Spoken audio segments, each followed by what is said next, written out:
ഒരു ഖബർസ്ഥാനിലേക്ക് ചെന്നാൽ അവിടെ ശാന്തമാണ്. നീ വിചാരിക്കേണ്ട ഇവിടെ ഒന്നും നടക്കണില്ലെന്ന് വിചാരിക്കേണ്ട. അതിന്റെ ഉള്ളിൽ സങ്കടപ്പെട്ട് വിങ്ങി പൊട്ടിക്കരയുന്ന ആയിരക്കണക്കിന് ആളുകൾ ഇതിന്റെ ഉള്ളിൽ കിടക്കുന്നുണ്ട്. എങ്ങനെ നിനക്ക് മനസ്സിലായി? നാവ് കൊണ്ട് കളവ് പറയാത്ത റസൂലുള്ളാഹി സ്വല്ലല്ലാഹു അലൈഹി വസല്ലം നിനക്ക് പറഞ്ഞു. അതുകൊണ്ട് കാരണം ഭൗതിക ലോകത്ത് നടക്കുന്നതൊക്കെ പറഞ്ഞു. നീ സത്യമായി പുലർന്നു കണ്ട മനുഷ്യനാണ്. നിനക്ക് ലോജിക്കുണ്ടോ, ബുദ്ധിയുണ്ടോ? നീ മനസ്സിലാക്കിക്കോ, ഇനി വരാൻ പോകുന്നതും ഇതുപോലെ നടക്കാൻ പോകുന്ന സത്യങ്ങളാണ്. ഇത് മാത്രമേ നമുക്ക് കിട്ടുന്ന സോഴ്സ് ഉള്ളൂ, വിവരത്തിന്റെ സോഴ്സ് ഉള്ളൂ, വേറെ ഒന്നുമില്ല.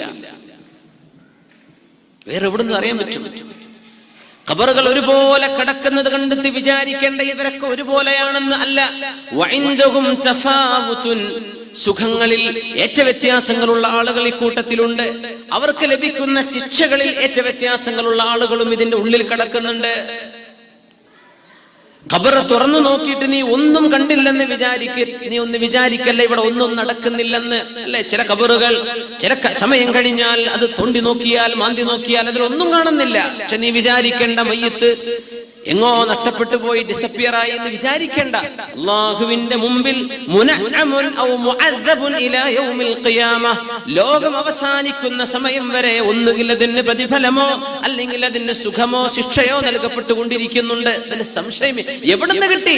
വഹ്യാണ്, വേറെ ഒരു തെളിവില്ല. ഒരു സയൻസ് കൊണ്ട് തെളിയിക്കാൻ പറ്റൂല.